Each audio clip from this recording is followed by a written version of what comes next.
Hey people, Ed Bud here. Regular viewers will know that recently I got the amazing opportunity to head over to Boston, Massachusetts and to hang out with the cats at PUMA. They invited me to come over for the Boston Marathon on April the 17th to take in some of that race day air, but then over the coming days also have a look at their current and future shoe lineup. I got to meet some amazing PUMA representatives and some great people. Here's how I got on.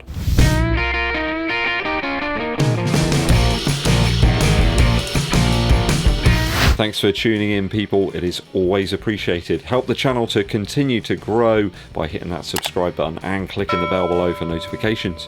It also helps us a ton if you give this video a thumbs up, like, and share it with your running buddies. Dankeschön. My Boston trip seems like a lifetime ago already. I can't believe it's like 2 weeks ago that I was there. It's given me some amazing memories, but it all just flew by a little bit too fast. I stayed over near Heathrow Airport the night before. I didn't want the departure day to be really hectic. I just wanted to enjoy the experience. I think traveling should be about that experience and really taking it in, having a bit of time. I also hate being late for stuff as well. I'm a stickler for punctuality. One of my heroes, in fact, is the train conductor on the Polar Express. I took up a one night's residency in Longford at the Sheraton Hotel. I can highly recommend that place. Clean and crisp, and only later did I find out that it's actually related to the hotel that I was going to be staying at in Boston. The area around Heathrow, called Longford, I guess, used to be a quaint village, but now it's succumbed to the business and bustle of the airport. It just seems to be full of rental properties. There were people walking out of the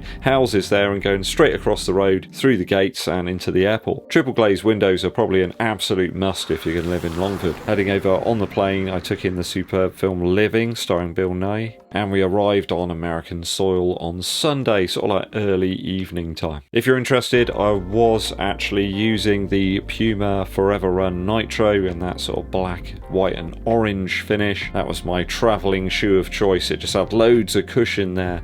It also doubled up as a good sort of easy 5k shoe on the morning before the flight. I got to say, security at Boston Airport was very impressive, I suppose. After I got through that, we all whisked off to the fantastic Row Hotel in Row Assembly. It's in the region of Sommerville, which is sort of northwest of the airport. There was a heavy mist and fog in the air everywhere. Nice crisp temperature, sort of wakes you up after you get off the plane. I think it was about a 7-hour flight, but of course Boston's about 5 hours behind my time here, GMT, or is it like British summertime now? I don't know. It's about 5 hours behind. There were other travellers on my flight, some other YouTubers and some press people too. I got to meet the lovely Tom from the Run Testers and also Kate from Runner's World. It was an absolute pleasure to meet you guys and share the whole sort of PUMA Boston experience with both of you. Now, Boston, when I got there, I knew it was my type of place. In the sort of area where the hotel was, you had loads of discount running shoe stores. It's just absolute gold. Lots of places to shop and lots of places to browse and eat as well. Seemed to do a lot of eating and drinking while I was there, but I did manage to get at least a couple of runs in every day, so I think that probably made up for it. PUMA were kind enough to furnish me with a load of new gear as I got into my hotel room. It was a bit like Christmas, actually. Sort of get into the room and you're suddenly like, what's going to be there? Of course, there was that awesome new version of the PUMA Deviate Nitro Elite 2. I believe this is a US only release that could appear quite soon. Beautiful pale grey upper on this one with some blue and white hits, along with a little touch of red here and there. There's some very subtle little bits there on the back and that PUMA logo on the tongue. Really clean colourway, this one. I hope they do release it in other places, but I do think it is a US only one. These may well come in handy for the Bristol Half Marathon in a couple of weeks' time. I'm either going to go for these or the Farstar Nitro Elite. Already got some nice steady miles into the Magnify Nitro 2. Recently reviewed this one. If you want to check it out, I'll place a card on screen right now. When I got up on the following morning after we'd arrived, I couldn't help but get out and do a bit of running. 5 miles around the local area, taking in the Mystic River Reservation, and also part of the Talbot McDonald Park too. A wonderful area to run in there. It really did make me feel at home, loads of wildlife around.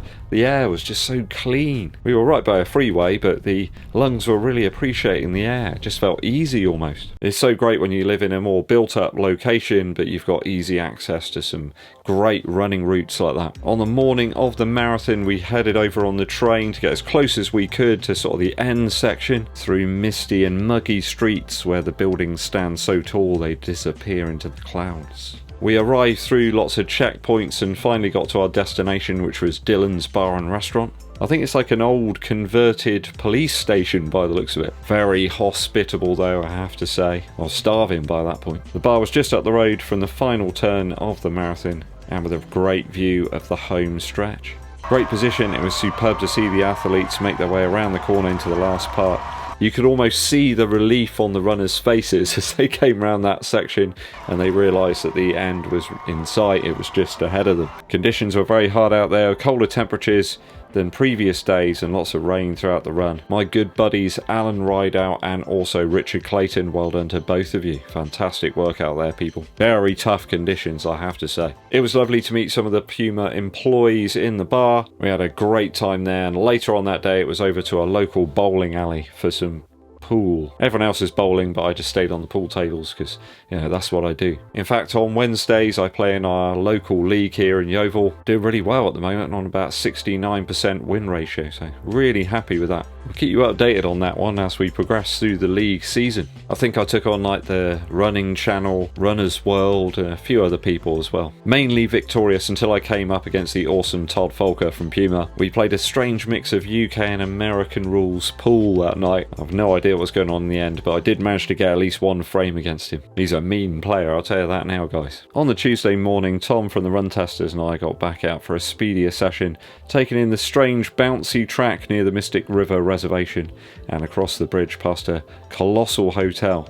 Certainly woke me up after the previous night's festivities. Tom's a super chap. If you haven't checked out his channel, which he runs with some other runners too, they have loads of great shoe reviews up there. Go and check it out now. I'll try and place a link somewhere or in the description of this video. After that, we were back out with the rest of the Puma squad to go round that park again, the beautiful Talbot McDonald Park. This time we were led by a man who still holds the second fastest 800 metres time ever, Wilson Kipketer. A true gentleman, this guy. Absolutely awesome to be even in his presence. Next up, it was time to head down to the Puma head offices for a blast of running shoes and apparel. It was kind of like an insight into the future, really. There's lots of stuff, sadly, I can't talk to you about right now.